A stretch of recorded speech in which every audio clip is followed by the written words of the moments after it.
have these self-tests for early diagnostic. Kuringana na ndomereri kuma kliniki ino iria hotete gutamba na njira iguru nenda-ini cia ukinyaniria, kliniki ino iria iri mwena wa Yaya kaunti-ini ya Nairobi niirendia ithimi cia murimu wa COVID-19 kwa muigana wa ciringi 3,000 iria mundu angihuthira gwithimira murimu uyu ari gwake mucii na one maumirira ihinda-ini ria ndagika 15. We had advertised, but the kits were still on their way to come, so they had not yet come in. Kumana na uhoro Maabitha kuuma Mbondi ya mandagitari guuku bururi-ini mohete thabari nginyagia kliniki ino niguo kuura firigiceni magicarania na ithimi ici. We wanted to establish whether indeed the equipment or the kits are available.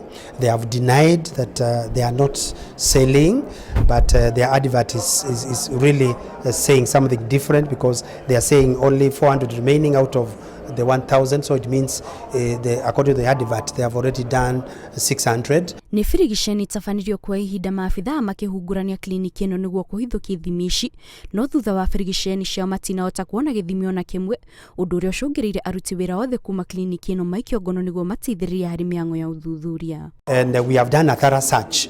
Apparently we have not gotten any single kit here in this facility, and what we're doing is that we are arresting everybody from the facility.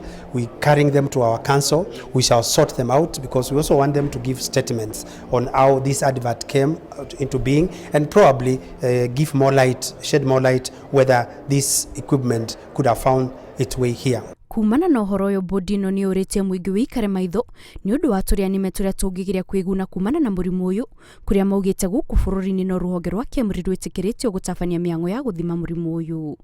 Ngiribotera Inooro TV, njitagwo Kate Muthoni.